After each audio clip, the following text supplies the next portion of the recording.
আমার কাছে কারো টাকা পাওনা আছে, কিন্তু তার সাথে এখন আর দেখা করা বা তার পাওনা টাকা ফেরত দেওয়ার সুযোগ নাই, তাহলে এই পাওনাদারের দেনা পরিশোধ কিভাবে করব বা তার দেনা থেকে কিভাবে মুক্তি পাবো? দেখুন, কারোর টাকা আপনার কাছে আছে, বেচারা পাওনাদার, তাকে আর খুঁজে বের করা সম্ভব না, এরকম যদি হয় তাহলে প্রথমত চেষ্টা করবেন বের করার। ওই লোককে না পাইলে তার সন্তানদেরকে দিয়ে আসবেন, তাদেরকেও খুঁজে পাওয়া যাবে না, সম্ভাবনা নাই, তাহলে ওই টাকাটা কোনো গরিব মানুষকে দান করে দিবেন, কোনো দানের খাতে দিয়ে দিবেন, সাদাকার খাতে দিয়ে দিবেন। ওই ব্যক্তির তরফ থেকে নিয়ত করবেন, আল্লাহ, যেই বেচারা আমার কাছ থেকে টাকা পাইতো তাকে তো আমি খুঁজে পাচ্ছি না, এই টাকাটা আমি দান করে দিলাম, গরিব মানুষকে দিলাম, এই টাকার যে সওয়াব তার অ্যাকাউন্টে জমা করে দিও। এর মাধ্যমে আপনি দায়মুক্ত হতে পারেন ইনশাআল্লাহ। এরপরে প্রশ্ন হলো, অবৈধ গ্যাস দিয়ে রান্না করলে এতে করে ইবাদত কি আল্লাহর দরবারে কবুল হবে? অবৈধ গ্যাস বা চোরাই গ্যাস লাইনের গ্যাস দিয়ে যদি রান্না বাড়া করেন, তাহলে সেক্ষেত্রে আপনি যেই খাবারটা খেলেন সেই খাবারটা তো হালাল খেয়েছেন, পাতিলের ভিতরে জিনিসটা তো হালাল, ঠিক আছে, কিন্তু যেই গ্যাসটা দিয়ে আপনি রান্না করলেন গ্যাসটা তো চোরাই গ্যাস, তাহলে আপনি চোর হলেন, চুরি করলেন, এটাও উপার্জন, হারাম উপার্জন যদি হয়। হারাম শুধু ভক্ষণ না, ভক্ষণ করলেন হয়তো হালাল, কিন্তু কাপড়টা আপনার শরীরে হারাম, গ্যাসটা আপনি যেটা ব্যবহার করতেছেন সেটা হারাম, বা আপনার অন্য কোনো কিছু হারাম, যে বাড়িটা তৈরি করেছেন যেটাতে থাকেন সেটা হারাম, তাহলে আপনি হারামখোর। হারামখোর মানে এই না শুধু যে শুধু আপনি যেটা খাচ্ছেন সেটাই শুধু খেলে হারাম হলে হারাম, এটা ছাড়াও আপনার এই আসবাবপত্র অন্যান্য কোনো হারাম যদি আপনি উপার্জন করেন সেটাও হারাম, ওইগুলোর কারণে মানুষ হারামখোর হয়। অতএব যদি অবৈধ কোনো গ্যাস লাইন ব্যবহার করেন তাহলে সেক্ষেত্রে আপনি হারামখোর এবং হারাম খাচ্ছেন, আর হারাম খেলে তার দোয়া কবুল হয় না, ইবাদত বন্দেগী কবুল হয় না। এতক্ষণ আমরা রমজানের প্রস্তুতি নিয়ে অনেক কথা বলছি, অনেক ওয়াজ করছি, কোনো ওয়াজে কাজ হবে না যদি আপনি হারাম খান। ভাইরা আমার, অনেক লোক আছে আমাদের দেশে, অনেক মানুষ আছে যে এই কাজগুলাকে হারাম মনে করে না। উনি ঘুষ খায় না, উনি সুদের কারবার করে না, উনি অন্য অন্যায় কাজ করে না, উনি মানুষের পেটে ছুরি মারে না, উনি রাস্তায় দাঁড়ায় ডাকাতি করে না, উনি ছিনতাই করে না, উনি দুর্নীতি করে না, কিন্তু উনি গ্যাসের লাইন চুরি করে। উনি মনে করে যে না, এটাতে কোনো ব্যাপার না। আছে না না এরকম লোক? আছে। ভাইরা আমার, ডেঞ্জারাস অপরাধ। কারণ বিশেষ করে গ্যাস জাতীয় সম্পদ, এটার চুরি করার মানে বুঝেন? আমি সব সময় বলি, এটার চুরি করার মানে হলো আপনি জাতীয় চোর। জাতীয় সম্পদ যারা চুরি করে তারা কি জাতীয় চোর। একজন একজনের টাকা চুরি করেছে, সে স্থানীয় চোর। বুঝতে পেরেছেন? একজন এলাকার একজনের টাকা চুরি করেছে, জিনিস চুরি করেছে, সে হলো স্থানীয় চোর। আরেকজন সরকারি চাকরি করে অথবা সরকারি চাকরির সুযোগ নেয় কিন্তু সরকারের গ্যাস চুরি করে, এই দুইজন হলো জাতীয় চোর। কারণ জাতির সম্পদ চুরি করতেছে। কিয়ামতের ময়দানে 18 কোটি মানুষ যারা এটার মালিক, তাদের সবার বিরুদ্ধে তাকে মামলা লড়তে হবে, এত লোকজন বাদী হবে, সবার হক নষ্ট করেছে সে, কারণ এটার মালিকানা সভা, ঠিক না ভাই? ঠিক। অতএব খুব সাবধান, প্রয়োজনে লাকড়ির চুলা ব্যবহার করেন, অন্য কোনো পদ্ধতিতে যান, এলপি গ্যাস ব্যবহার করেন, কিন্তু খবরদার এটা করবেন না। অনেক ভাই আছেন নিজে ভাড়াটিয়া, তিনি অন্য কোনো ব্যক্তির গ্যাস লাইন এর গ্যাস চুরি করেন, আছে না নাই? আবার অনেকে আছেন যে নিজে চুরি করেন না, কিন্তু মালিকরে ভাড়া দেন, বলেন যে মালিকই বুঝে, আমি তো জানি না, আমি তো তারে ভাড়া দিয়ে দিচ্ছি। তো মালিক হলো বড় চোর, আপনি হলেন ছোট চোর। কারণ চোরের সহযোগিতাকারীও কি? আল্লাহ তাআলা আমাদেরকে বেঁচে থাকার তৌফিক দান করুন। এরপরে প্রশ্ন হলো, চেয়ারে বসে নামাজ পড়লে নামাজ হবে কিনা? সারা বাংলাদেশে যে কয়েকটা প্রশ্ন ঘুরে ফিরে সবচেয়ে বেশি আসে, এই প্রশ্নটা তার মধ্যে একটা। কারণ হলো আজকাল চেয়ারম্যানের সংখ্যা এত বাড়ছে, মসজিদে 10 জন 20 জন 30 জন করে চেয়ারম্যান, মানে চেয়ারম্যান মানে চেয়ারে বসে নামাজ পড়ে আর কি। এখন কি মসজিদ না এটা কোনো আকিস প্লাস্টিকের দোকান, এটা বোঝা কঠিন।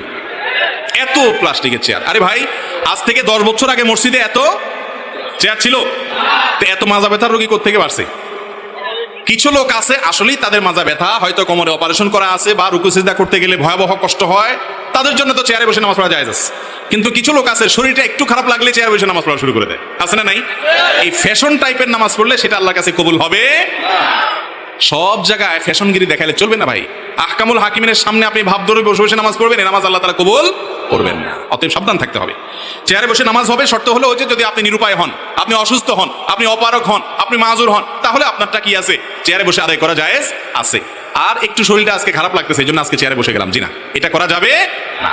অনেক লোক আছে গাছে উঠে, খেতে মাশাআল্লাহ 2-4 ঘন্টা এরকম উপর হইয়া হইয়া ধান ক্ষেত নিরায়, সব ঠিক আছে, মসজিদে আসলে চেয়ারটা দাও, ইমাম সাহেব, মুয়াজ্জিন সাহেব চেয়ারটা দেন, চেয়ারটা টাইনা নামাজ পড়ে, আছে না নাই?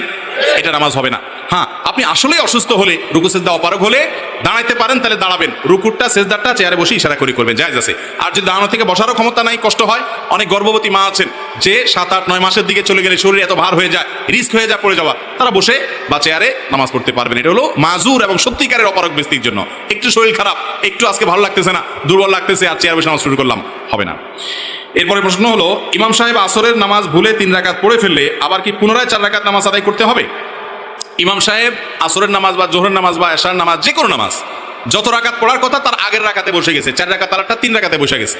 মুসল্লি হিসাবে, মুক্তাদি হিসাবে আমরা পিছনে যারা আছি তারা লোকমা দেব, কি দিতে হবে? ভুল ধরাই দিতে হবে। ভুল ধরাবেন কি বলে? মাশাআল্লাহ, এলাকার মানুষ তো অনেক ভালো জানে, দেখা যায়।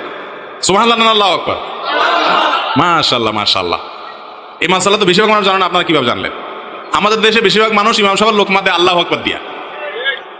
আল্লাহু আকবার দিয়া না, কি দিয়া লোকমা দিতে হবে? সুবহানাল্লাহ দিয়ে। কেন জানেন? কারণ সুবহানাল্লাহ বলতে হয় আশ্চর্যজনক কিছু দেখলে।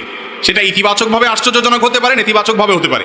আপনি বিশাল বড় একটা কাঁঠাল দেখলেন, দেখে বললেন সুবহানাল্লাহ, আশ্চর্য, আল্লাহ পবিত্র। আবার কোনো ভুল কিছু দেখলেন, অন্যায় কিছু দেখলেন, তাও বললেন সুবহানাল্লাহ, আল্লাহ পবিত্র। এটা আশ্চর্যজনক কিছু দেখে বলতে হয়। আর আল্লাহু আকবার বলতে হয় কোনো অর্জন হয়ে গেল, আল্লাহু আকবার, বড় কিছু ঘটে গেছে। এখন ইমাম সাহেব 4 রাকাতের জায়গায় 3 রাকাত নামাজ পড়ে ফেলছে, আপনারা সব বলছেন আল্লাহু আকবার, মানে ইমাম সাহেব কিছুটা ঘটে ফেলছেন। আপনি আসলে তো ঘটাই নাই, ওটা বড় ভুল হয়েছে, তাই না?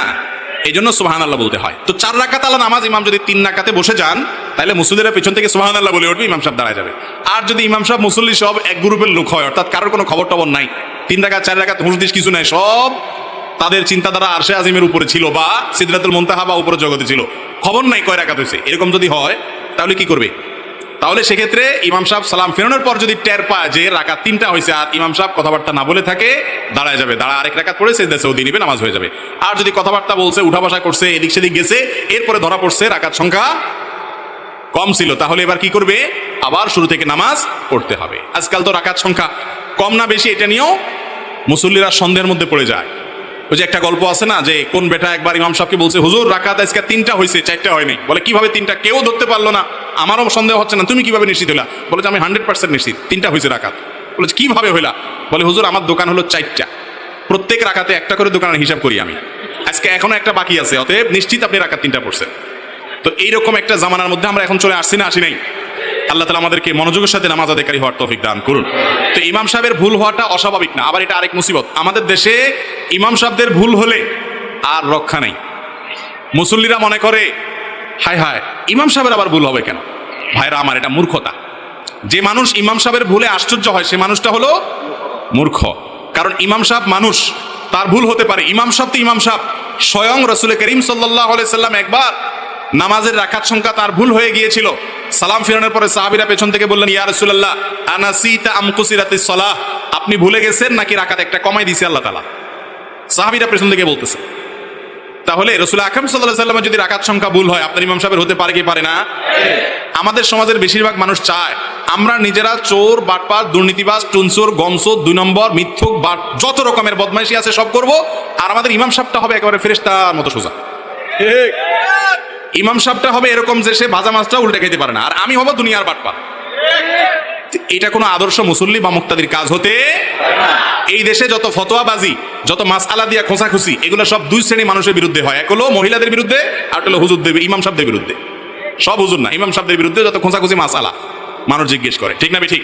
ভাইরা আমার, অতএব মনে রাখতে হবে ইমাম সাহেব বেচারার ভুল হতে, শুধু ভুল হতে পারে তা না। এই যে আপনার কাবার ইমাম সাহেবরা, তাদের তেলাওয়াতের মধ্যে একবার সম্ভবত সূরা কুল কাফিরুন না জানি সূরা ফাতিহাতে হারামের একজন বড় ইমামের ভুল হয়েছে, আয়াত উনি পাচ্ছেনই না, পেছন থেকে লোকমা দিতে দিতে তারপরে লাইন পাইছে। আমাদের দেশে হলে বলতো যে এই লোকরই ইমাম বানাইছে যে এত ছোট সূরা ভুল করে বসে আছে। আপনারা ইমাম সাহেবদের ভুলটাকে খুব কঠিনভাবে দেখার কারণে এই যে রমজান আসতেছে, অনেক মসজিদের হাফেজ সাহেবরা তারা নিজেরা একটা সিস্টেম করে নেয়, মাইতোরা হাজি বগো ইয়ম তুমোরা হাজি বগো। বুঝেন? মানে হলো তোমার আমি হাজি সাহেব বলবো, আমার তুমি হাজি সাহেব বলবো, তোমার ভুল হবে আমি ধরবো না, আমার ভুল হবে তুমি ধরবো না, আমরা পরে হিসাব নিকাশ করে নেবো। কারণ মুসল্লি এগুলা সব যে পরিমাণ মূর্খ সূর্খ, ভুল হলে বলবো কি আবশ্যক নিয়ে আইছে, ভুল হয় কেন? ভুল হওয়া মানুষের কাজ না, মানুষের স্বভাব না, মানুষ মানেই ভুল। অতএব এটাকে অনেক বড় করে দেখা যাবে না। ইমাম সাহেবদের ভুল হলে সেটাকে নিয়ে আশ্চর্য হওয়ার, ট্রল করার কিছু না। তবে হ্যাঁ, অমনোযোগিতা থাকাটা দোষের, সেটা ইমাম সাহেব হোক আর মুক্তাদি সাহেব হোক, সবার জন্যই সমান। তাহলে ইমাম সাহেবের ভুল হলে ধরাই দিবেন। যদি নামাজের পরে কথাবার্তা বলেন, তারপরে যে দোকানদার এসে বলে যে হিসাব একটা কম রয়ে গেছে, কথা বলে ফেলছেন, উঠে পড়ছেন, তাহলে নতুন করে নামাজের জায়গা পড়বেন।